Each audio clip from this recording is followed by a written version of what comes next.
Intaro Tassadar. There you go, Jack. I did it right this time. You did it right this time. I did it right this time. Intaro Tassadar. So, welcome back. Apologies for it taking quite a while to have this come out in regards to the last episode.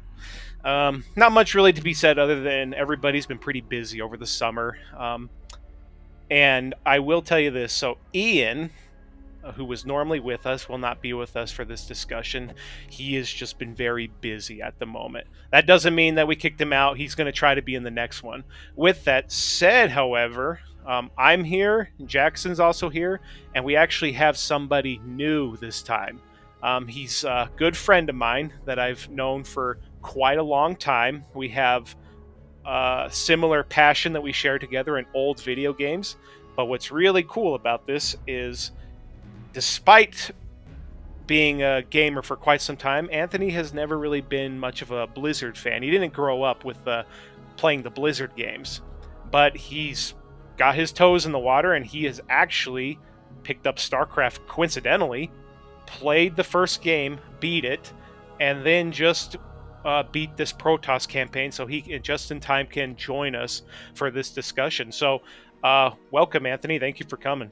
Thank you for having me. I was going to briefly ask you that since you're introducing yourself here, and since you just beat StarCraft for the first time, why don't you go ahead and share your feelings on the game? And Yeah, for sure. Yeah, like Alex said, I'm 26 years late to the party, but doesn't mean it's any less fun. I mean, just I guess a brief history on the reason why I haven't touched it to this point. First of all, growing up, we never really had a gaming computer, and so PC games kind of very much flew under my radar.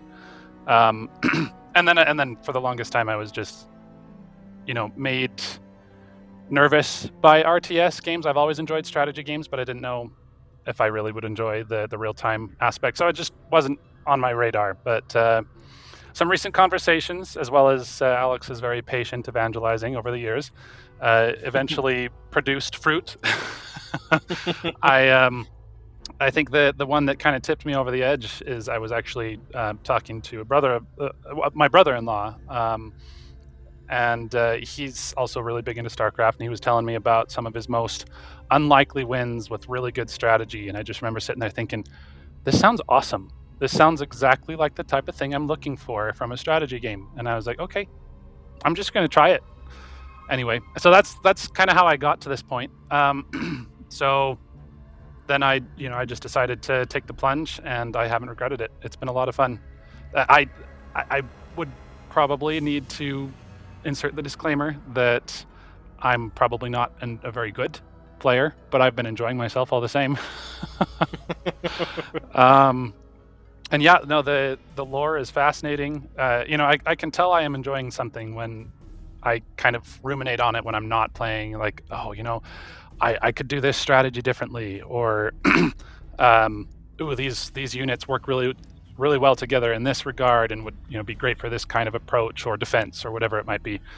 Or sometimes I'll just sit there and bug Alex and Jack all the time with questions about, okay, but what about this, and how does this work, and is this a plot hole? Anyway, so I've been enjoying myself. It's took me a long time to get here, but I've been having a lot of fun. And apparently I made Alex's day as well when he was like, wait, you're gonna play this? Yes. I remember just being like, hold on, you're playing StarCraft now? Like, for reals? It was awesome. And as he mentioned, we've been discussing the game, off camera. Anthony has beaten episodes 1 through 3. He's beaten the first game, and it was so fun, personally, for me to just watch him have the same exact complaints that both Ian, Jack, and myself had. He's just like, dude, I can't stand Reavers. It's just like, and like the Arbiter, the freaking Arbiter. Oh my, yeah. Enough said, right? Nothing worse. Oh man, well, yeah, no, the Arbiter in particular. There was a couple times when I'm like, is it? I thought that once they froze me, I was just a sitting duck for them blowing me up. And there was so many times when I was like, well, I can't do anything here, so I'm going to go and work on something else. And then I'd come back and all my units were destroyed. So I was like, well, yep, the shield So it took me a while to realize that they weren't actually taking damage inside the shields. It was that's when I realized, oh, they don't have quite as sharp of teeth as I thought they did, but still they're evil. And I mean, if they're used against you when they're attacking your base, goodbye to your base. Good luck with that. Yeah. I almost feel like I would rather have my enemies being able to be my units, if they're frozen in the status field, I would rather have them just being able to be attacked than sit there for 2 minutes. Mm-hmm. I'm like, no, I can't stand this right now. This is the worst thing ever. Yeah, it screws up all your grouping and everything, and takes forever. Yeah. Well, and then you're sitting there like, well, I could really use, maybe you're at unit capacity. You're like, I could really use these units getting wiped out so I can make some new ones now that they're basically done. The only time that I was actually able to put good use to it was a time when I had. Okay, so far I feel like my best play has happened during the Protoss campaigns. Because I feel like so I'll do this very briefly. The first one I had no idea of all the deeper tricks. I didn't know about programmable hotkeys and things like that. My micro, macro weren't very good. In fact, I didn't even know those terms. So, it kind of built until, I got to Protoss, and then I feel like I got into the swing of things. So I have the most strategies developed for the Protoss, and my favorite one is what I call Swarm the Swarm. And basically it involves a two-pronged carrier attack, and you just have them go in and just destroy. And they decided to send an arbiter after one of my teams. Well, actually both of them. And I just like, that's okay. I'll just wait until they unfreeze and I'll just continue. And I squished them. But that was awesome. That was the only time that I was okay with the arbiters. Every other time I was texting Alex and Jack and be like, I hate this. It's so stupid. Dude, it's an obnoxious unit to deal with. Mm-hmm. But nothing feels better than when you're seeing the Arbiter retreating and your scouts are just blowing it up and you kill it. It's like, oh yeah, that's right. You deserve that. Die. Just die. All right, now I'm forgetting Anthony, but did you have Kerrigan die to a Reaver? Probably.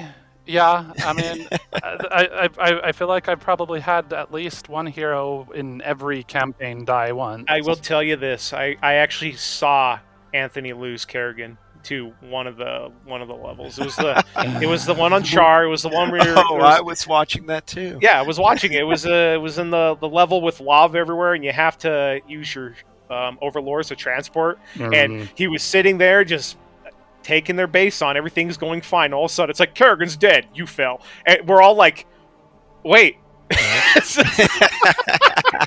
Yeah. I remember that. Yeah, I think she was pretty safely tucked away in the heart of one of my main base too, and I had a defense force there taking care of it, but apparently she just decided to get herself killed anyway. That's the worst part, is the hero. If they see some action, if they're even near it, they'll go into it. And if they go into it and you're not watching, it's game over. They're done. Yeah. Yeah. Well, and it's the thing that drives me the most nuts is when you lose a hero and then instead of just being able to load, you have to watch the whole game over screen and you're like, okay, shut up. I know. I'm just going to load, okay? Anyway. 100% right. Holy crap. So, anyway. I'm going to bring this up here. I remember in the last Protoss episode, I was talking about... There's something I want to clear here in case we have some super fans listening. So obviously, I've been kind of playing and reading and going through the lore in a chronological order. And so I'm in the last... As far as I'm concerned, the last StarCraft novels that were written before StarCraft 2 hit is the trilogy, the Dark Templar trilogy. I'm on the second book right now. And you learn a lot more about the Protoss. One of the things that it mentioned was that Protoss have a hierarchy of 3 orders. So when I was talking in that chat, I made it sound like all the Protoss go through some kind of warrior initiation phase, where like the Judicators probably were zealots at one time. I'm learning that that might not fully be accurate. I'm finding out that the Protoss hierarchy is broken down into 3 orders. So they have like their politics, which are the Judicators. And then they have their military, their army, which are called the Templars. So basically, any Protoss within the military or the army itself will start as a zealot, and then they'll move up. But they're all Templars in a sense. And then, forgive me if I butcher it, the third order is something like Kali. And this is kind of where like Protoss you don't see in the game are like people, the civilians that grow the food, or I don't even want to say grow the food because Protoss don't eat food, but they're probably helping build society or whatnot. So there's that, and I know I started off with Intaro Tassadar this time because in the last video I said Intaro Dune, and Jack's like, it's Intaro Tassadar. So I will say Exactly this. like that. I know, right? Just like that. He said it just like that. So obviously, it's based off of a really important Protoss figure within their society. So after Tassadar kills the Overmind, they start saying Intaro Tassadar. Before that, it's a Dune. But in this pre-StarCraft 1 era, this book is bringing me to a flashback that's like thousands of years earlier. They are saying Intaro Kas. Now, I don't know much about the Protoss Kas, but I do know that some of the Protoss within the units you click mention him. I heard it. I remember thinking, wait a minute, that's part of the Protoss slang. And Jack, can you help me with this? Or maybe Anthony. One of the Protoss units says something like Loso Kas. I think it's a High Templar. That's Oh, I yeah, think yeah. the High Templar. Yeah, Yep, that's the totally. High Templar. Yep. So Zeratul says Cosnella Das. Ah, there you go. So this is another really big character within their history. I'm gonna have to look more into, but there's something cool there, right? So we were, yeah. Go ahead. I just remembered another one that I didn't know what it meant. It sounded all like gibberish to me, but I figured it was Protoss, ancient Protoss somehow. But there's another unit. I think it's the Arbiter. He says something like Enkasni. Yeah. yeah. I'm glad you brought. I forgot about that one. In Kos. Okay. Well, now I'm gonna have some homework and to look up this Kos guy. Yeah. So Jack and I were just before you hopped on, Anthony. We were always talking about. We were even talking about this with Ian at one point. Is some of the Protoss quote unquote slang. It's just really funny, and for some odd reason, there's one Protoss phrase that everybody remembers. Doesn't matter like what year they've played StarCraft, but it's from the Arbiter, and he goes Chipakazoya. Yeah. I know which one you're talking about. But I couldn't repeat it properly for you, but I know what you're talking about. It was always so funny to me. Chipakazoya, yeah. So, yep, there's some introduction to some of the Protoss hierarchy. Obviously, the expansion begins where Ire is basically in flames, and we're rushing to send everybody out through the portal. One thing that's stuck out to me that kind of is a theme for a small part of this expansion is how Jim Raynor becomes buds with Phoenix, and to me, it's like this weird Gimli Legolas dynamic where you got these two totally different guys, but they're just completely syncing with each other. And Raynor, of course, is just being Raynor. Just like, yeah, well, I'm a man of action. Stay frosty. He keeps saying "Stay frosty." Is this something? Go ahead. He legitimately said that, didn't he? He does. He does. He says "Stay frosty." Jack, does he say that in StarCraft 2? I cannot remember. Stay frosty, but that always cracked me up, is how you have this little friend dynamic between Raynor and Phoenix. Yeah, I think his vocabulary between StarCraft 1 and 2 it changes a little bit. Yeah, I would say there's a little bit of that. So, in what way does he become more or less sophisticated? He's still a cowboy, but Yeah. he says boys and stuff. I remember that. Can I tag along with you boys? To the Protoss. I would say out of the many characters that translate over into StarCraft 2, Raynor was done well. Okay. Yeah, he was done very well. He's not much different. And Yeah. you actually really like him. He's a very likable character in StarCraft 2, and way more. Let's put it this way: in StarCraft, he's just kind of that little side character, right? Mm. But in StarCraft 2, at least Wings of Liberty, he's the main character, and it's a very big story. A lot of character development and growth. Like, I'm excited for you to play StarCraft 2 because, like I said, the storytelling takes a huge leap in what happens. Yeah, no, I mean, you've definitely already told me there's even some scenes that are recreated that are delved into quite a bit more. So I'm looking forward to that. I'm actually looking at the product page right now, and the artwork looks pretty awesome. Oh yeah, So- artwork for StarCraft 2 was fantastic. Yeah, StarCraft 2, the best part about it being an old game is you can play it in ultra graphics without a beat. Uh-huh. Oh, And it I didn't still even think looks of that. completely great. Yeah, I mean, it looks good. I mean, I guess this is coming from a person who's neither a pixel counter nor well, and also considering that I am coming straight from StarCraft 1, but I think it looks great. So take that for what it's worth. Yeah, Well, it's this- really good looking game even today. This is, remember, this is Golden Age Blizzard, and they understood the assignment in giving things an art style. Uh-huh. Because, StarCraft 2 just looks awesome because it has a unique style to it, a unique looking art style. It's not like this hyper-realistic, over-the-top looking military game, right? It looks cool, sci-fi. Anyways, we're going off topic. Let's go back to StarCraft 1. Sorry about that. So, no. I think that's great. I will since it's brought up, this actually is a good way to bring this up here because StarCraft 2 does have its own style versus StarCraft 1, and I was going to mention this. So when I looked through the Brood War manual, not the Brood War manual, it was the original StarCraft manual. They showed like a computer generated image of what these units look like, and I'm going to ask your guys' opinion. The Protoss Scout. I personally don't like this unit's design. And let me break it down. Let me explain why. When you look at the Protoss Scout in the manual, when it's just the computer graphic render of it, without the color thrown on it, it legitimately looks like a Terran unit, in my opinion. It looks like a Terran ship. The second you make it yellow and blue, though, it looks a little Protoss.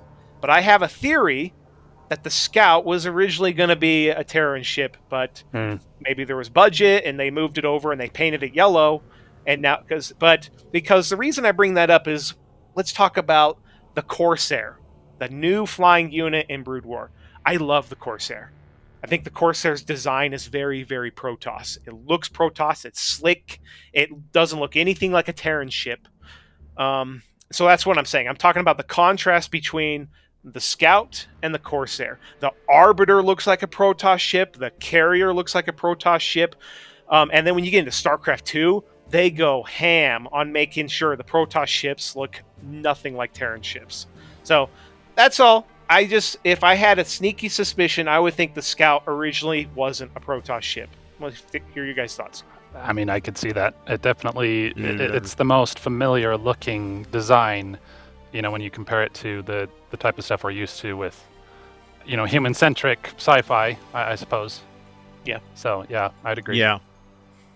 Yeah, I think I probably would agree. I'm just looking at some pictures right now. It kind of does look Terran-esque. Yeah, it almost looks like an airplane we use today. Yeah, almost. like you see his exhaust on it. Yep. This is just, I think I started having that realization after I saw the Corsair, because I remember thinking, man, that Corsair's a cool design. That actually comes to me like a Protoss unit. And then when I saw the Scout in the manual, I was like, hold on. Something ain't right. So there's an observation of mine with the Scout. The Scout looks very different in StarCraft 2. Yeah, that's what I'm saying. StarCraft 2, they had the budget and they had the time to really kind of flesh out every unit. So, obviously we're now into Brood War. Just FYI, Anthony, and you probably picked up on this, I would imagine. They gave every race 2 new units, 1 ground, 1 air, and they added they gave every race a new music tract. So instead of every race having 3 music, it's now 4 playing. And they added 3 new backdrops as far as like planets where we can be fighting on it. One is the Twilight, so kind of the Dark Templar planet, Shakuras. Is that what it is? I think that's right. Yeah. Yep, Shakuras. That's right. Yep, we got the backdrop that's like the black Twilight. We got the snow levels. We got an actual snow level, and then we got the desert. And I gotta say that I think we talked about this. It's StarCraft 1 didn't have that many. You don't notice it though, but there wasn't that many. You had the jungle, you had the little Terran complex, and then you have the space one, right?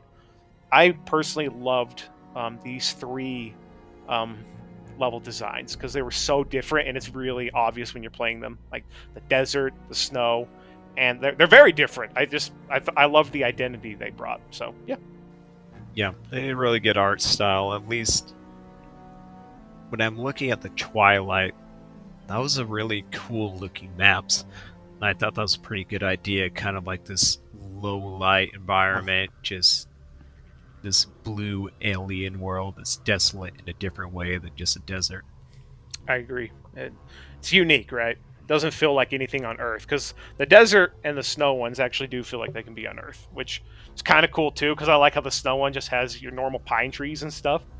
So it's just kind of like these normal planets with snow. A nice little change of pace. So we talked a bit about the Corsair.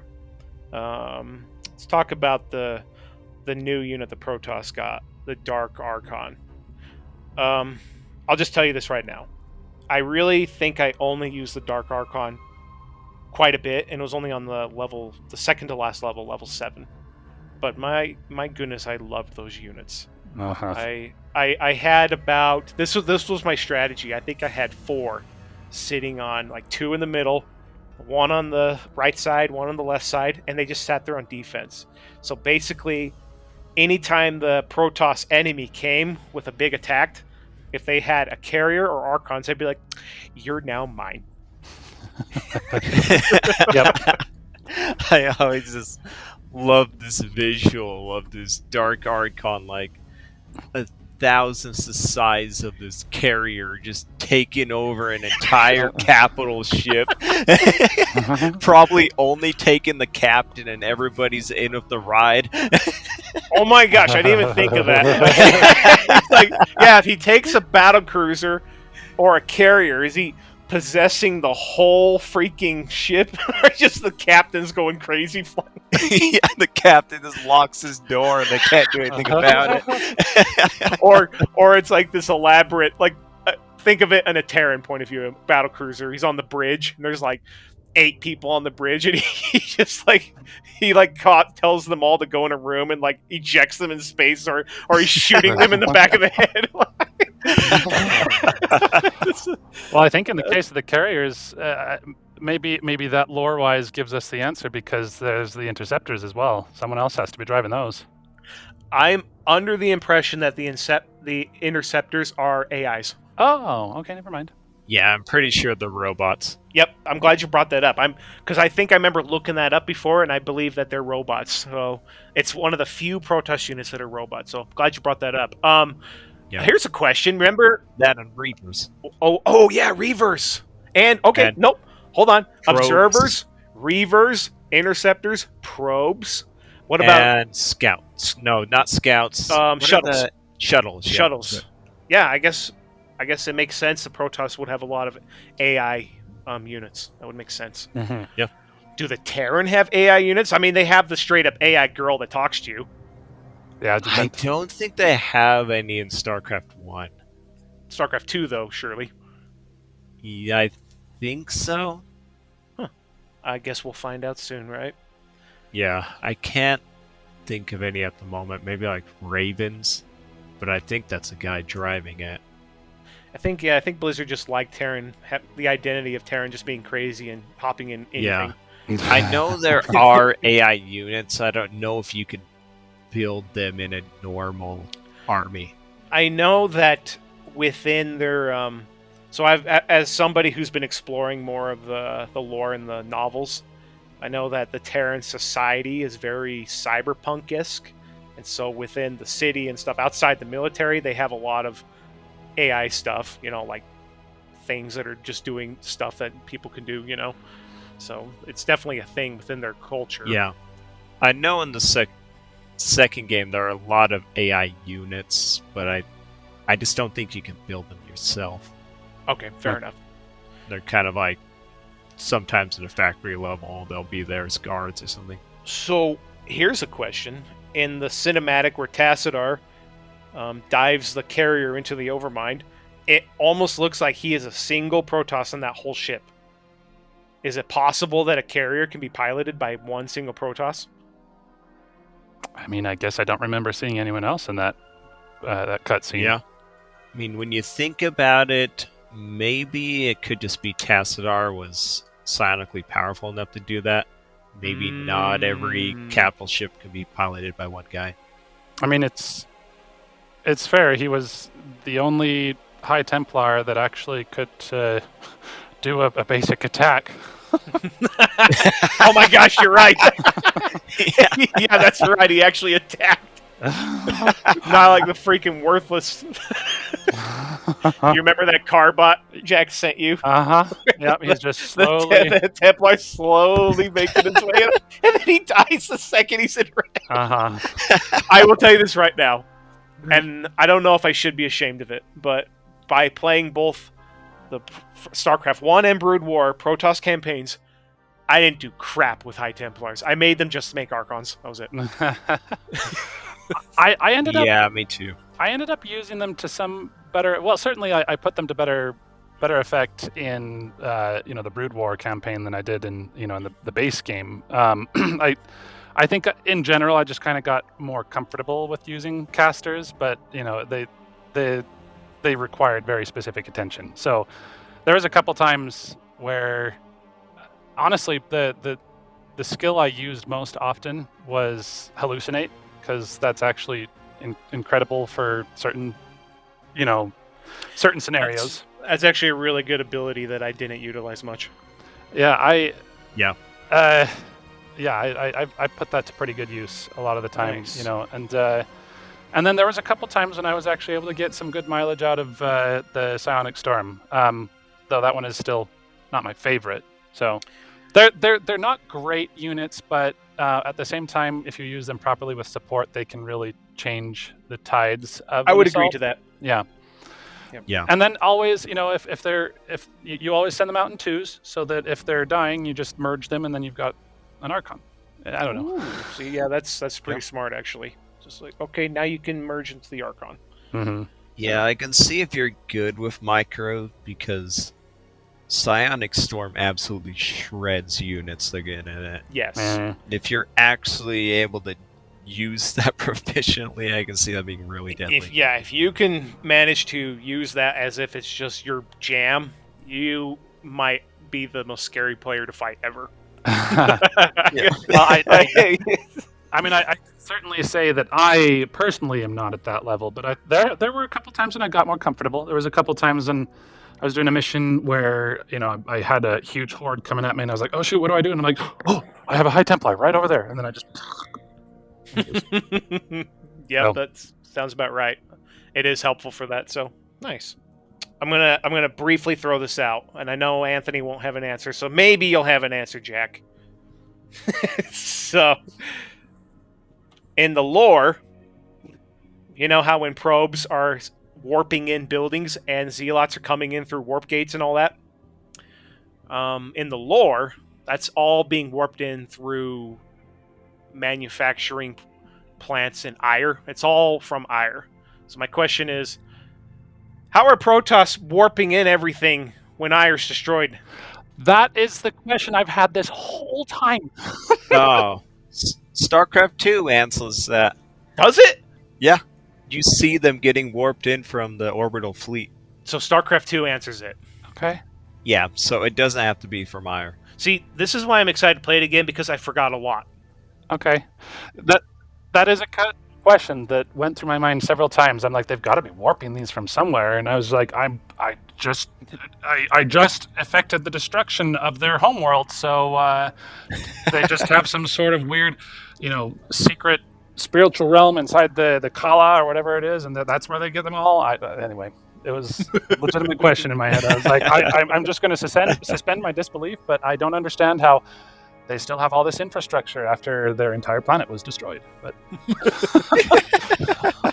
I'm glad we had the same question. Yeah. In StarCraft 2, it does show them, like, the orbital fleet, and they have a lot of ships that are really big and have a lot of units on them and buildings. Okay, nice. And it also could just be coming from Shakuras also. I mean, in StarCraft 2, it makes sense that it becomes from, but it's just during Brood War. Shakuras, there's not enough of a foundation for them to, like, they're kind of in the run, I guess. I guess maybe we can... I mean, it is a good question of when they come through Shakuras, how did they just warp in all these buildings? I don't know. Maybe they just stole them from Ire. They're warping them in while blown up. Maybe lore-wise, they weren't warping in buildings that much during that campaign. Maybe it was just more of skirmish fighting and all that. It's just that's probably it. They were looking for the Dark Templar on their feet, and then use the Dark Templar as resources after. Yeah, okay. And yes, it is very much focused on the Dark Templar. That's for sure. I was going to bring this up. So we remember at the ending of the Zerg campaign, we destroy the Xel'Naga temple. And now we defend a temple in the end of the Protoss campaign, which is also a Xel'Naga temple.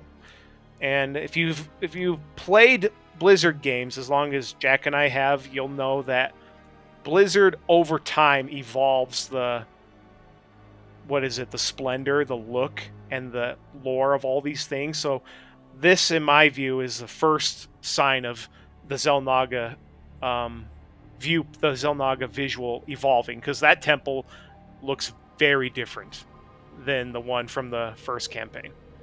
It looks a lot cooler, looks a lot more elaborate, and way more mysterious, rather than just this old ruined temple. These old ruins. Does that make sense? Mm-hmm. So, yep, I noticed that. The other thing I noticed is the manual mentions how the Xel'Naga are peaceful and benevolent. Maybe I'm just too influenced by StarCraft 2 lore. Maybe they were. Maybe for the most part they were like that. All I know is that you're gonna meet the Xel'Naga in StarCraft 2, and they don't. Oh yeah, it's. Oh yes. Okay. Well, I mean, to be fair, I wouldn't even say it. Yeah, maybe we're just gonna have to wait. Yeah, Let me just put it this way. So that's something that Anthony can look forward to. But essentially speaking, the Xel'Naga do become a big theme to the story. That's all I'm going to tell you. Now, are we going to meet their units? Are we going to see them in person? I'm not going to say, but I'm going to tell you this is that as somebody who's beat StarCraft like 10 years ago, and what I remember, I'm like, peaceful and benevolent. I'm like, I'm going to need to play StarCraft 2 again. Well, I mean, the mere fact that they created the Zerg seems challenging enough. Yeah. Yes. And then, but anyway, that's really interesting. One of the questions I was actually going to ask earlier that I didn't ask for whatever reason was if we ever learned more about the Xel'Naga. So that's just another thing I'm looking forward to. Yep. You're gonna. Yeah. Oh man. Yeah. Excited for StarCraft 2. You'll be drowning in it. You're gonna be drowning into it. Good. That's what I want. Because I've been sitting here this whole time, kind of looking at the Xel'Naga basically the same way I look at the Chozo from the Metroid series. They're this basically near extinct, long dead race. They had their what's the word I'm looking for? Their high point, of their civilization millennia in the past, and now they're all done. So that'll be really interesting. Yeah, I think as like almost all the sci-fi games that age had, Halo had their Forerunners. Oh my gosh, yeah. StarCraft had the Xel'Naga. I'm sure Warhammer had something. I'm not sure. Dead Space 3 had them. Yeah. Like, yeah. There's and always something. that mysterious, like, super smart race that somehow became extinct. Yeah. Not smart enough, apparently. Not smart. Yeah, because you're absolutely right. The Chozo, that's a good comparison. My recommendation is just don't Google StarCraft 2. Nope, just I won't. Let it all. Because you'll get it. Let's just put it that way. You'll get Cool. it. So that's what's good. Let me think here. So we're talking about the Dark Templar. There was something I did want to briefly bring up here because we failed to mention it in the last episode, but it was the cinematic involving the Dragoon and the Terrans shooting it. And all I wanted to say is, if there's anything worth mentioning and throwing out, that comment, it's the thing the guy says on the tower. First of all, I'm wondering, why did you shoot the injured Dragoon? Like, it's creeping. It's not going towards the base. It's not a threat, and it's walking by. And you guys full out know the Protoss aren't dumb animals. You know they have a society, giant ships. They're super intelligent. You know that, and you decide to just kill it. Like, just throwing that out. But it was with the guys in the tower, and he's like, "All yeah, shove that hot love right up your tailpipe," and then he gets hit by the spear. Just had to throw that out there. I thought that was such a funny, I guess, way to phrase it. But I'm like, you guys all got what you deserved.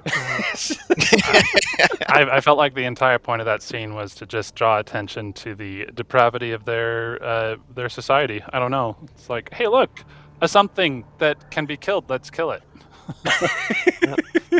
The guy's like Duke Nukem.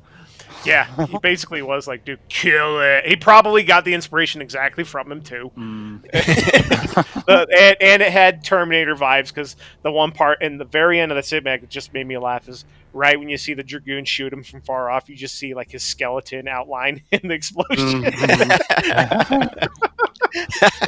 So, yeah. There's a reason why a teenage boy, 13-year-old me, loved this game so much. So pretty, so cool. Yeah, no. My goodness, this is so cool.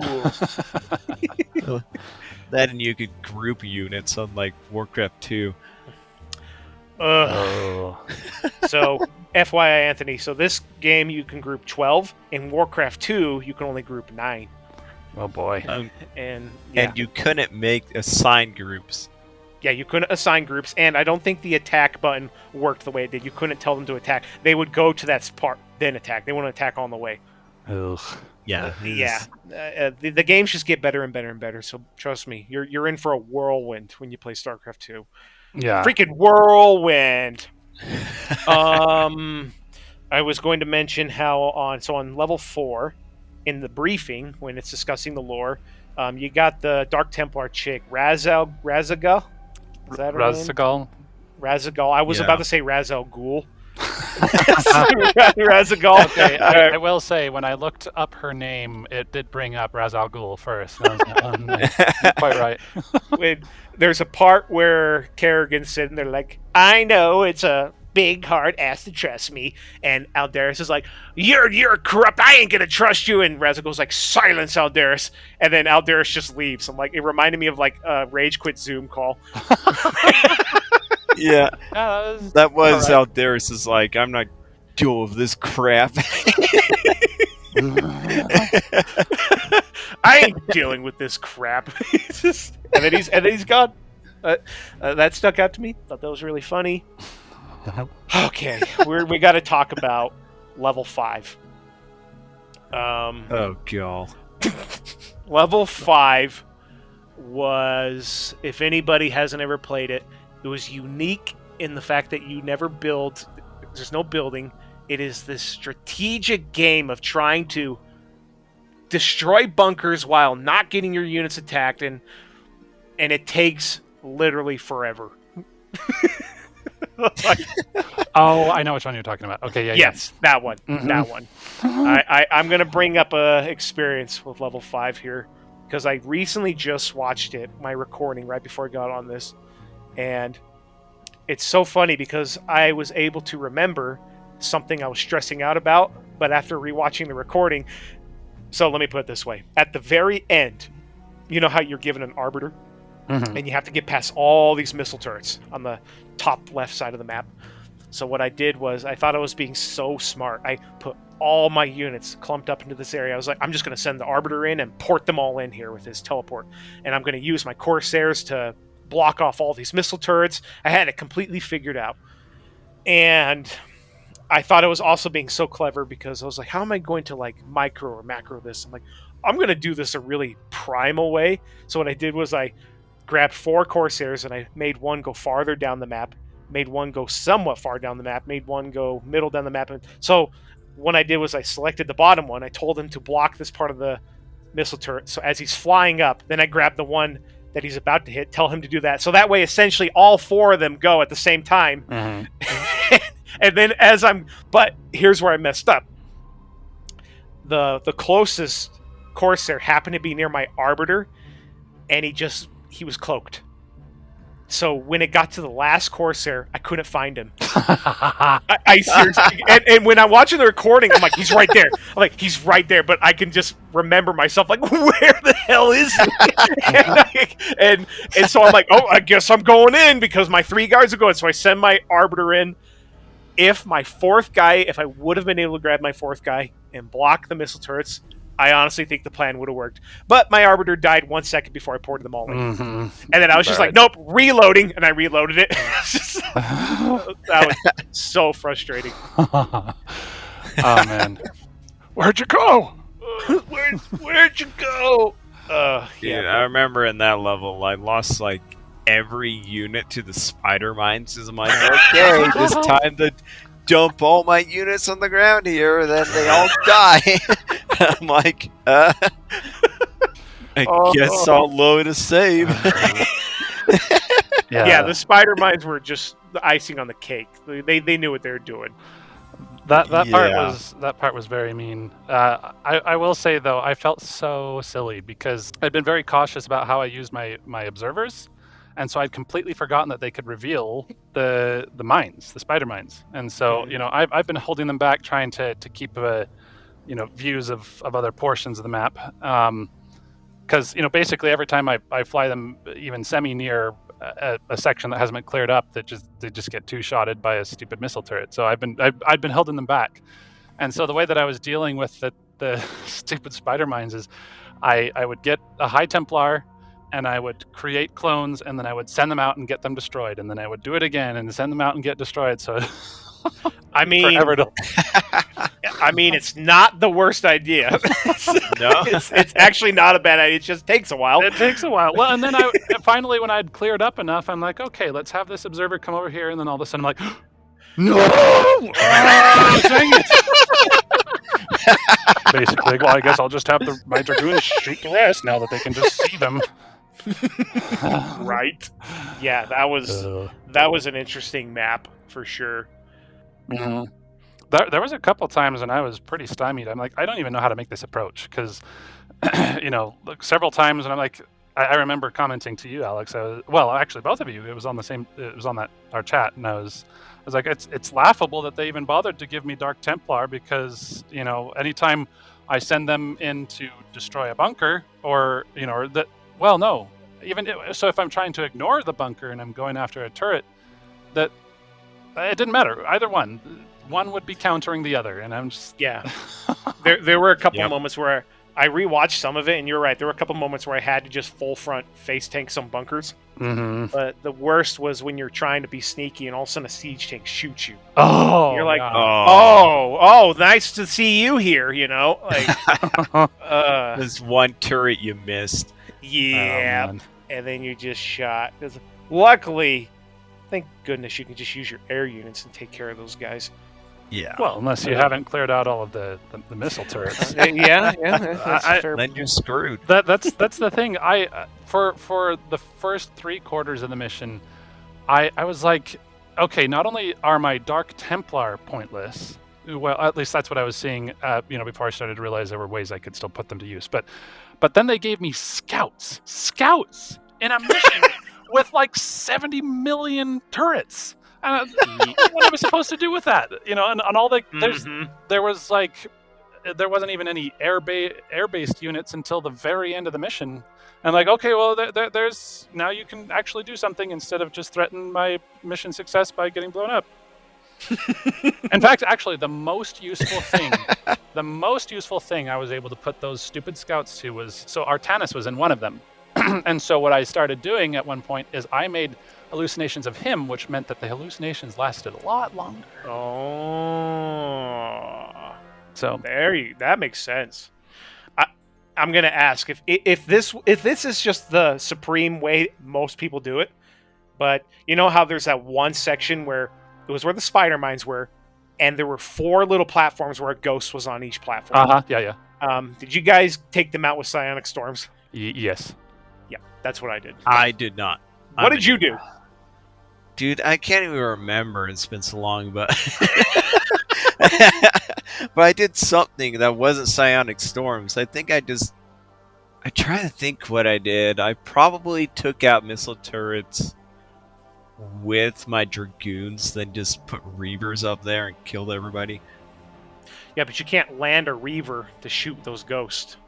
Yeah, well, I'm pretty sure I managed. Okay. Yeah, as far as I was concerned, my only option was Psionic Storm, because the only other unit that I could get in without getting destroyed by a missile turret was, the only other unit would be Dragoons, and of course then they'd just lock down them, and I'm like, well, cool, I just lost those units. Yeah, the lockdown. Just well, there's my Dragoon lockdown. This is great. Well, actually, no. I think I used the Dark Templars. I killed the turrets of Dragoons, then I'd unload the Dark Templars on top of them. Huh. Okay, I think that would work. But how didn't they just lock down your shuttle? Apparently not. He's like, nah. Here comes death at your door. There was something that you mentioned, Anthony, that I was going to bring up. And it was actually a good point in the story I think we can briefly talk about. It was at the very end of the second to last level when Kerrigan comes and kills Aldaris. Yeah, let's briefly talk about. First, before we dive into it, I just wanted to say that there's one part of this campaign that always made me laugh because it ruined the immersion a little bit, and it's every time like Kerrigan would arrive, you'd see an Overlord, and then you just hear as she comes out. I'm like, yep, here comes Kerrigan of her grand entrance sliding out that Overlord. Slip and sliding out. Yeah, just like, it was hard to take it seriously every time that would happen, but it always made me laugh. Yeah. But yeah, no, express what you were talking about, Anthony. What did you? Yeah, well, so for me, I think that it felt like there was some kind of narrative plot points that were missing in how that unfolded. And I kind of was able to suspend my disbelief because of my understanding of the limitations of the technology at the time, and also the difficulty of telling a nuanced story through just simply animating the units that you use in combat. But anyway, so they get there, they corner Aldaris, and Zeratul is saying, this is, how dare you turn against us? Like, didn't you know? I mean, I don't remember exactly how it goes down, but basically he's saying, didn't we prove to you that working with us is the only way we're going to get rid of the Zerg? You saw us take out the Cerberus, and I mean, I did have some sympathy for Aldaris when he's like, well, you decided to work with Kerrigan, and you didn't heed my counsel, and that made me mad, and he was kind of childish about it, but still, I kind of saw his point. But anyway, so I'm just sitting here thinking, well, you're still not very smart, Aldaris, because you're planning on trying to take out the Dark Templar. I was sitting there thinking, are you actually an agent of the Zerg? Because it seems like you're helping them out kind of a lot. But the part that was really weird to me is the part that Alex was referring to, where she infamously, Kerrigan infamously slurps out of the Overlord. First of all, one thing that kind of ruined the immersion is that apparently her arrival was a surprise to everyone, even though on screen it shows all these lurkers very obviously go and burrow in the ground right in front of everyone's eyes, you know. Oh yeah, that's right. And so that was kind of goofy. But anyway, so she's standing in plain sight, but apparently no one's actually, you know, in lore actually seeing her there. And so anyway, you know, Aldaris is saying, you know, I'm not going to work with you guys. The matriarch Razagal is being influenced by, and then at that moment, Kerrigan just steps in. She's like, "And you're done," you know. So the funny thing to me, the part that I felt like was missing in between those, you know, when that happened and what came next, was that up to that point, Zeratil's whole narrative was, Aldaris, you're bad. We're going to take you back for judgment, and you know. And honestly, when they started the mission, you know, Artanis even makes the comment something like, "We need to go kill a friend," you know, something like that. So that was what they were planning to do the whole time. And in that conversation, right before Kerrigan does the thing that they came to do, Zeratil is backing her up, saying, "No, she's changed. You know, she's helping us out." And then the moment she does what they came to do, he's like, "How dare you? You're a betrayer! Oh no!" And I'm just sitting here like, wait, huh?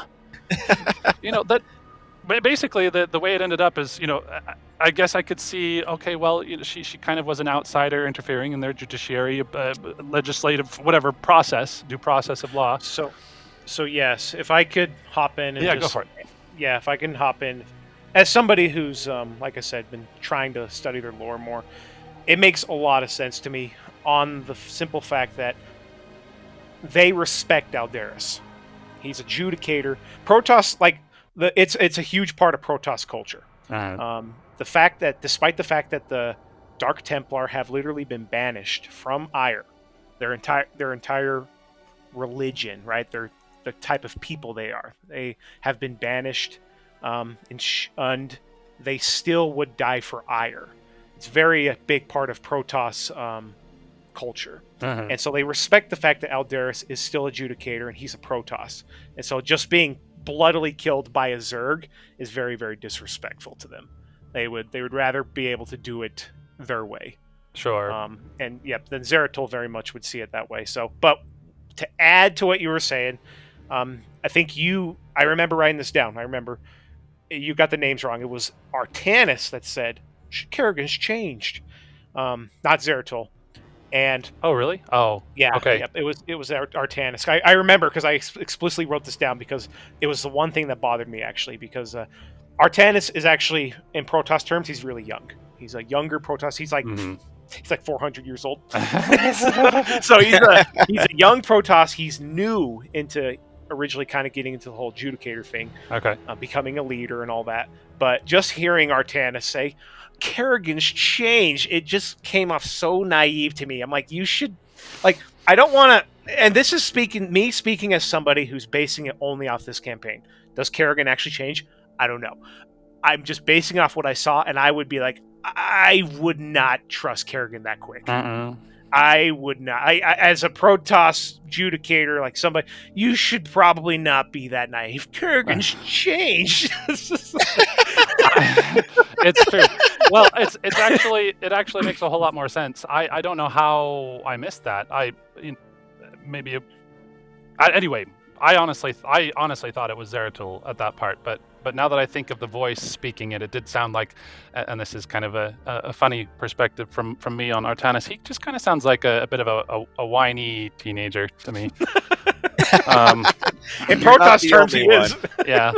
Yeah, there's just a couple times and I'm like, oh man, you sound like one of those, I don't know, like I'd almost expect to find out that you're in the Protoss equivalent of the Backstreet Boys, you know, when you're not. Anyway, so you know, he just seems like an upstart to me. So that actually makes more sense, because part of me I remember one of the things they did with foreshadowing in one of the mission briefings for an earlier mission is when Zeratil makes the comment, the matriarch is not like this. She's usually very kindly, and this is very unlike her. And I'm like, well, that's pretty heavy-handed foreshadowing. And so, you know, it was even more confusing to me when I thought it was Zeratil saying, oh no, she's changed. I'm like, what? And so, but I don't know. For me, the only reason the reason it didn't I didn't question it more is because I was sitting there thinking, this whole narrative moment kind of feels like some of the, I don't know, like one of those pitch meeting moments when he's like, well, why did they do that? Oh, so that the movie could happen, And So, to be fair, I do need to rewatch that whole scene again, because maybe Zeratul showed some, maybe there's some dialogue showing that he had some trust in her. I just know that the one character who specifically says Kerrigan's changed was Artanis. Yeah, I mean, honestly, I believe you. Yeah, and he was, and yes, they have made a point when you read the manuals that he's a young Protoss. He's a Protoss in learning, and maybe that's what we're supposed to see. Is that he's kind of naive, he's kind of young. It's just hard to buy that when he's like 400 years old. Right. But maybe it's Protoss years, and I don't know. I think it's probably just the society of Protoss, of him versus Zeratul, where they're this honor-bound society where his whole life he's raised that they're the best, with the Conclave. And you see that also when he talks about the Terran, the UAD, where he's like, these Terran they're not as good as Protoss. Zeratul has to remind him that they helped them destroy the Overmind. Which, I mean, just side note, they did not on my mission. I only use Protoss, so Zeratul's wrong.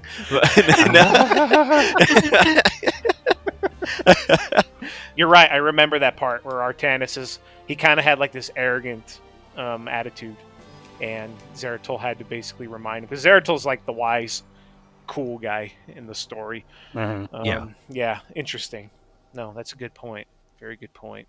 Any other thoughts on that? Well, I'll I guess finish my accounting of that, but not before also saying that I don't have a really high opinion of Artanis. He just seems whiny to me.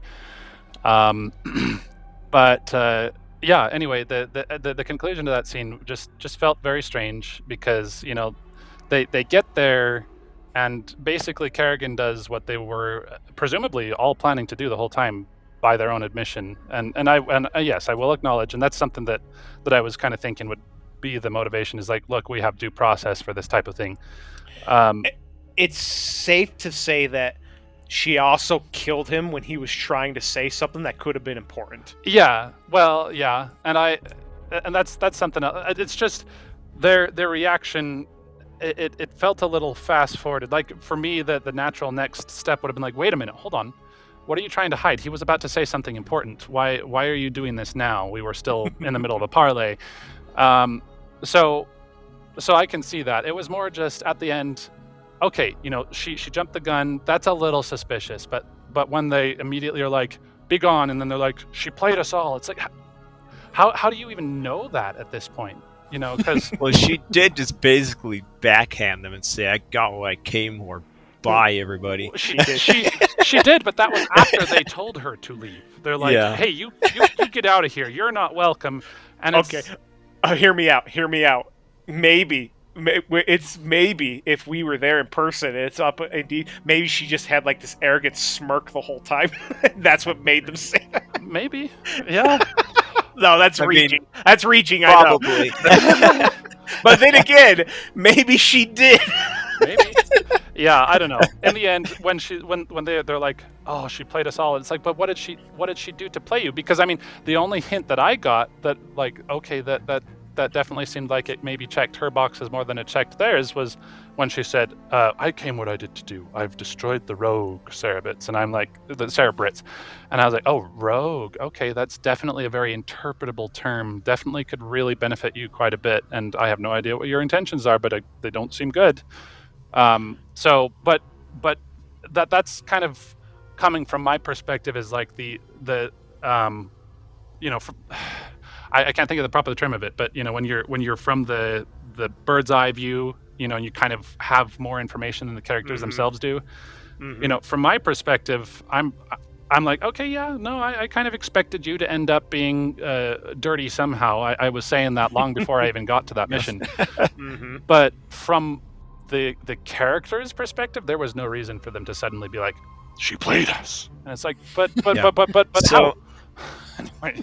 I guess I'll interject again because the Protoss society is really, really honor bound. Everything as ritual. They're really ritualistic, honor bound society, and they have the way to do things. So as outsider coming in and be like, okay, time to execute the criminal, you can see why that they're going to get a little pissed off from someone doing that, especially with Kerrigan, where she hasn't earned everybody's trust. That's fair. That's fair. Yeah. Yeah. Yeah. Maybe it was just more the severity of the reaction. I think if they had been like... Go ahead. Oh, sorry. Let me put it this way. I think I know what you're trying to say, and I agree with you. This game, with its time and with its genre being an RTS, is very limited in how it can portray close-up emotional scenarios like this. Mm-hmm. It's very limited, and it unfortunately can't fully put off what it's trying to do in a moment like this. This is something that you'll see Starcraft 2 takes a huge leap in. Yeah, and honestly, I mean, I think that's something I actually started off with is kind of suspending my disbelief about how they got from point A to point B rather point C when they skipped point B, narratively speaking. But it felt a little clunky to me that they didn't even try to insert some basic dialogue that showed the transition between you are our ally to now you're not. Well, think of it this way, Anthony. Your best friend has betrayed you, and you've been tasked to kill him. And now he's talked to you at the end, and you're like, okay, you want to know why he did this. Then somebody else just comes in and kills them while they're talking. You're going to be pretty pissed at them. Yeah, I mean, I am. But at the same time, and I won't belabor this beyond this, but at the same time, I would be sitting there being like, but at the same time, how much of a friend is this person if they're like, yeah, I know that this is the only way to kill the Overmind, but I'm just too steeped in my traditions, and I just hate you. Like at that point, I mean, to me, the point in the mission briefing when Artanis says we need to go kill a friend, I'm like, is he that? He just feels like a really dumb idiot who's just really, really steeped in old tradition. Like, I don't care that you are our only hope. I don't like you. That's kind of what it came down to. All right, fair enough. Anyway, I think you both made some good points. I concede all of those points, and in fact, honestly, yes, I agree. It's more just getting from. I would have been ticked. I would have been like, "Hey, what the heck? Hey, now we're going to take you in for some questioning." I don't know. I mean, not that I would have had the power to, but that's what I would have wanted to do instead of just going straight to, "You're evil for doing what I wanted to do." Anyway. And I think that as a good middle ground here, I think you're both onto something. I think Jack makes a good point as to how their reaction is justified. Sure. But I think, in Anthony's point, StarCraft 1 is just very limited in how it can dramatize a very crucial moment like this. And I mean, at the same time, they didn't kill her because, obviously they were trying to execute him, and Kerrigan doesn't, and they're kind of just, okay, you're banished now. Yep, so that's fair. That's a fair point. They let her off. Yep, they did let her off, so it's not like they just dogpiled her. That's fair. Okay, but can we also just draw attention to something really funny, just in terms of like lore versus game? In that moment, lore Kerrigan is invincible, but change her into game Kerrigan, and all they had to do was just go send a zealot after her, and she's done. Yeah, just drop a reaver from a shuttle, one shot. Wait, hold on, I don't like you.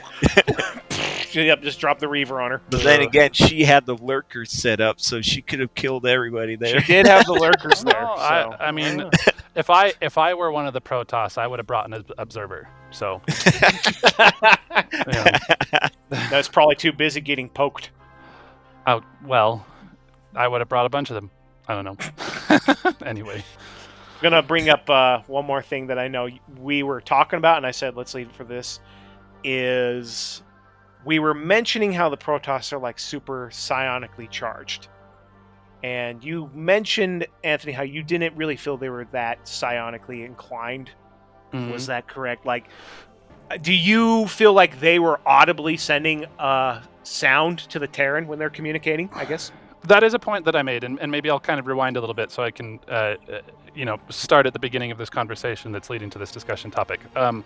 So I learned through Alex that lore speaking, the Protoss are very, psionic connection is basically the foundation of their society, and I remember being surprised by that, because I was like, well, I mean, I guess I can see there's a lot of that, at least in terms of the Templar themselves, both the High Templar and the Dark Templar. They're among the most stereotypically magical caster type units, so I could see that. But at the same time, as far as the rest of the units, there was nothing either in the narrative, the lore that was presented via the narrative, or even just gameplay wise, that gave me that impression about any of the other units. Like Zealots just seemed like dudes that swing energy blades. And so anyway, so I was sitting there like it was just more of a surprise. I was like, okay, I can acknowledge that there's probably a lot of lore to them that they can't represent, that would probably provide context for that. But then to your point that you brought up, the question that came to mind, so you had said something along the lines of, well, how did you think they communicated without mouths? It has to be psionically. And my counter to that, which I hope you have an answer to here, is why you're bringing it up, is I thought, well, they have no trouble speaking to non-psionically inclined Terran units, so like Jim Raynor. So how there's got to be some sort of audibly detected form of communication from the Protoss. Okay. Anyway, okay. You tell me if I'm wrong. Okay. No, I'm glad you brought that up. Good stuff. So I will tell you this in your defense. So like when I was a kid and I originally played StarCraft 1, the whole major thesis and core of their society being like the Kala and one with each other and their minds all connected, that is something that truthfully is very much more expressed in the novels and StarCraft 2. StarCraft 2 does a very good job at that. So StarCraft 1, it's mentioned on the sidelines and it's there, but they don't visibly show it as well. So I think it's normal for you to have that reaction. So to answer your question as to how they're talking to the Terran, so it's funny because this is something that obviously they just didn't have, I guess, the time or the resources to dive into it, because it would just create more questions than answers. But lore-wise, the Protoss, they're psionic enough that they can send their thoughts into your mind. So when you hear them talking in these chats and they're talking to Jim Raynor and stuff, it's not like that is a sound that's audibly being sent. This is what everyone's hearing in their head from the Protoss. Okay. So they actually will literally send that psionic message to you, and you'll hear it in your head. And the books are big on this, because some Terran that they just don't like it. They're like, I don't like it. They're in my head, right? But they're like, well, how else do you want us to communicate with you? And so they're like, okay, well, you can talk to me, but don't read my mind, like stuff like that. So this is just something that they just didn't have the time to really dive into it. But again, I will emphasize on the fact that the novels and StarCraft 2 are very much more clear and make it much more of a point. Yeah. So I do have a question about that, though. So some additional clarification. Is it something that the Protoss has to choose consciously to send the message to a given person? Or is it just, this person is nearby and therefore will hear it? That's a good question. I would imagine that... Yeah. Here's the thing. Think of being a Protoss. Think of growing up as a Protoss your whole life, hundreds of years, and you only talk to Protoss. Talking psionically is going to be so normal. It's probably just going to be like talking to them. Mm-hmm. So I think it's not even so much a choice. It's just how they do it, and so they're probably just doing it as if to them it's just like talking. Yeah. Well, I'm sure this is just one of those scenarios where I need to suspend my disbelief until they give me, more context in StarCraft 2. But when you're saying that they can kind of project their thoughts even to people who are not psionically gifted. I'm reminded of a particular briefing where it's during, I believe, no, it's got to be the Brood War, somewhere in the Brood War Protoss campaign. There's a point when the Protoss leaders are talking, and then Jim Raynor jumps in the middle of the conversation and said, "I overheard you saying these things, and I'm going to give my 2 cents." And so that's why I was asking the question: does it have to be intentional? Because there's no reason that they would have been sending him intentionally those things if he's going to jump in the middle, basically uninvited. I don't know. Anyway, it's I'm splitting hairs. Yeah, it's a good question actually, because they might not be communicating per se over long distances, I guess, psionically. I mean, no, I mean, now I think about it, yeah, they do have extenders, I guess, in the lore that extends to psionics. So, I don't know about that. Maybe Jim Raynor literally was just caught in it because of the extenders. I don't know. Sometimes I like to say the simplest answers are usually the right ones, and as far as that goes, it's probably just the simplest answer. The Blizzard writers just were writing a narrative and they didn't think about it. Probably. that's probably Yeah. what it was. Yeah, Is they did not think about that. They were just trying to write a story and we're like, okay, so Jim Raynor hears them and they weren't even thinking about it. Just Yeah. like as That's if they were probably just talking. it. Yeah. Yeah. Yep. No, I will just go out of my way and say that's probably the answer. And It's a good catch, though. I would Yeah. agree. It just this is my problem. Like I said at the start, when I get invested enough in any type of lore, then I start really delving into it, and then that leads to questions like this. But it kind of leads to some funny theorizing, because now I'm sitting here being like, okay, well, if we were to still try to explain Jim Raynor's jumping into the conversation from a lore standpoint, then that would suggest that they don't control who hears the thoughts being projected, and so that would suck as a society. You can't keep any secrets. It's, if someone's over there, you can't whisper. They're So just gonna hear it anyway. That actually is Protoss society. Yep, that is. They don't keep So secrets. the Kala literally has every thought and emotion kind of. So I will tell you this right now. This is a good thing to bring up. There is a part in the Protoss in the book I just read. It was around the ending of the first one of the Dark Templar trilogy. And it was a really cool part because basically the good guys were just about ready to be taken in or whatever. Like it's at the ending of the story to where it's going to continue off to the next story. But they were surrounded by ships and they were about to be destroyed. And one of the characters, I won't go into details, but he had this ability where he was able to force it on everybody around them. And he did that. He basically put all the Terrans around them in this bubble as in the Kala. Like they linked everyone together. And it was a really cool moment in the book because the way the author broke it down was it was like all of a sudden everybody was one. So you now know everyone's secrets. You now understand why people think the way they do. And one of the characters in the ship that was trying to stop them was a ghost. And it affected him more. And when he's talking to basically Arcturus Minx later and he's describing what happened and how they got away, he was like, I don't know what happened, but there was a religious experience. He's like, our minds were linked together and it was bliss. Like it basically, nobody's experienced it before, but they were like, it was like some kind of pure, true, unadulterated, pure form of happiness, pure form of bliss. And it's like we all were connected and understood each other. And I was crying. Like they're all crying, tears coming out their eyes because they've never felt anything like it. So the whole point of the Protoss society is that being one in this Kala is basically you're letting go of yourself, and it's a really unique part of their society. So yeah, there are no secrets. And so as far as them sharing with everyone, yes, that is exactly part of what their society is. And I think the funnest part about fandom and what true fans do when a franchise gets so popular is that when you come across little problems in the lore, like little plot holes, they find clever ways to try to explain Fill them. Yeah. So I mean, I guess I'm glad you brought it up. It kind of fits. If it's part of their culture to not have secrets, then I guess there's no concerns if anyone can hear what they're saying. That's where the Dark Templar come in, because they're heretics because they rejected the Kala.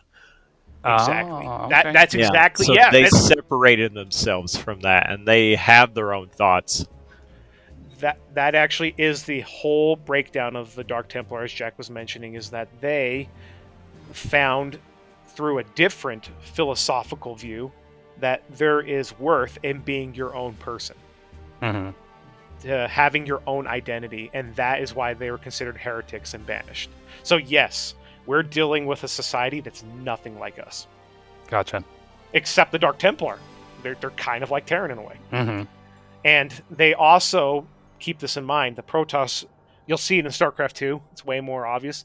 They have this long, and forgive me, there's probably a name, they have this long kind of braid, this hair thing, that connects them to the Kala, and the Dark Templar all cut it off. So they cut themselves from the Kala. There's a physical connection to the Kala that the Protoss have.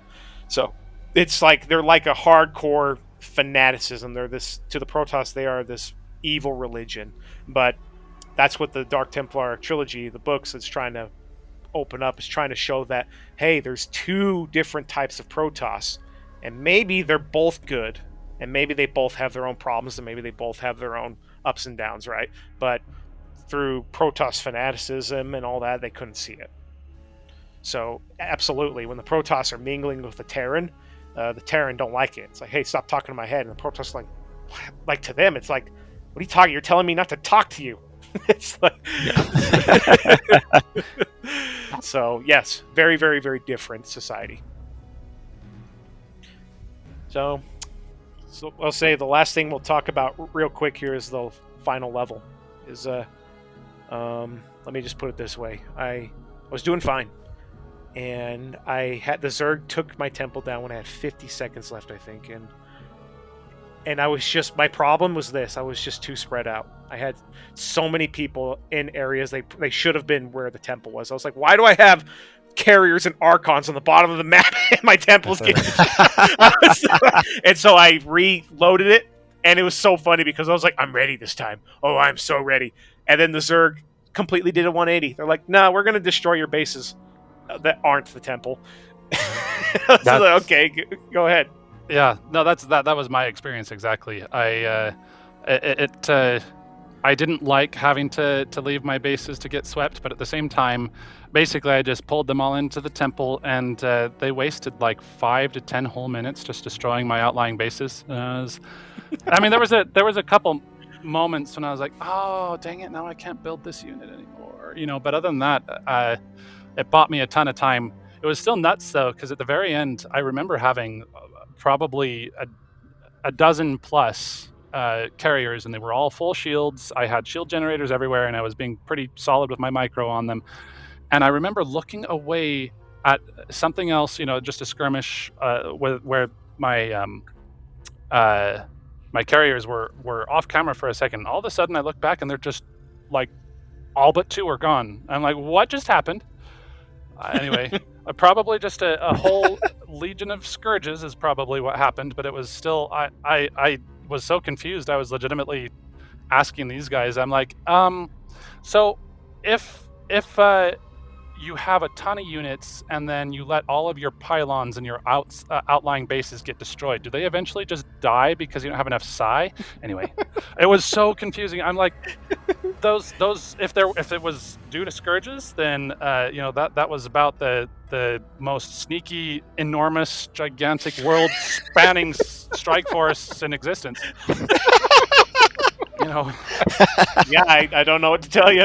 It was just shocking. I look back at my base, and I swear, like I said, I had a ton of units, and all of a sudden I had like 3 left. Like literally, and I don't mean 3 carriers, I mean 3 units. And I was like, that happened in the last 2 seconds. I remember watching them all explode at once, and I was just like, well, I'm glad I won somehow. I don't know what just happened. Anyway, That's funny. Yeah. Okay, but you're gonna laugh at my strategy. So what I did was I built photon cannons in a giant circular wall around the temple. Nice. Like every inch is just photon cannons near the edge of the cliffs. And I just had a bunch of scouts that would kill the guardians that eventually come, and it was super easy, barely any inconvenience. until Artanis decided to go after an Oh overlord. my gosh. And I look over and he's in the Zerg base getting killed by sport colonies. I'm like, no, get out of there. And then, yeah, this is the end of that. Yeah. Yeah, he died. Of course he did. He was He's a so hero, you far in the base, dude. Oh, You're God. supposed to defend. What are you doing? Yeah. He's like, I have this sense that I have this weird plot armor that I'm going to apply in reverse. I really don't want us to succeed, so I'm going to go get myself killed. Anyway. Oh my gosh, that's hilarious. Wow.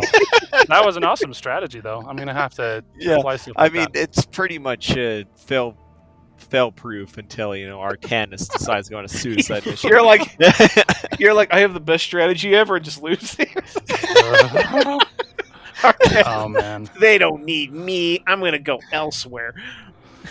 Yeah. Wow. I remember one mission. I think this was part of the base campaign, but it was the base game, but the Protoss campaign. And I remember there was one mission where they gave you 3 hero units, and I swear, the only reason I lost and had to load so many times was because some idiot would just go running in, and and I can't even see them in the mix anymore. I have a good defense going on, and all of a sudden it's like, you lose, and I'm like, oh, stupid Phoenix, anyway. he looks like a friggin' dragoon, so I'm like, yeah, you can do it. Oh, dang it, Yeah. So, And it took him 18 minutes to get there if his tracking. Oh my gosh. Don't get me I started. still remember when Phoenix moonwalked on a Zerg hatchery and I couldn't get him out in time. Like, he literally just went up to the Zerg hatchery, just like going 2 inches per second. I'm like, what is happening? Why aren't you moving? Oh man. Yeah. Dragoons have to have the worst tracking of any unit in any video game ever. ever. And that's saying something, because the units in this game don't have great tracking. The fact that the game is as incredible as it is, despite how universally bad their tracking is, tells you a lot. But Dragoons are on another level. The only other thing I was going to say was to agree with your earlier statement that Dark Archon are awesome. I had a lot of fun with those. I had one mission where every time they would send in an Ultralisk or something like that, I'd just boop, and it was very fun to see them turn on each other. It's awesome. It's a very good unit. Very good unit, and I love them. They're really cool. Yep. That's my last thought. I'll just say, what's up with Kerrigan, man? What's her motivation? What's going to happen? I know. I guess. Why is there Toltaki and the rest go like she's different? Find out next time. Yeah. I really appreciate you coming on for this, Anthony. Yeah, I do. I think that was really fun discussing that. Miss you, Ian. Hopefully we can get you on some more. The next episode we're going to dive into episode 5, which is the Terran campaign, the UED. And I'll just say this real quick. My favorite level in the whole game comes from that campaign, so I'm looking forward to discussing it. Thanks for tuning in. And yeah, like Jack says, I guess we'll explore and find out if there's anybody who's actually never played StarCraft 1 and listening to this. Awesome. We're going to find out if what is on Kerrigan's mind. So thanks again, guys, and peace out.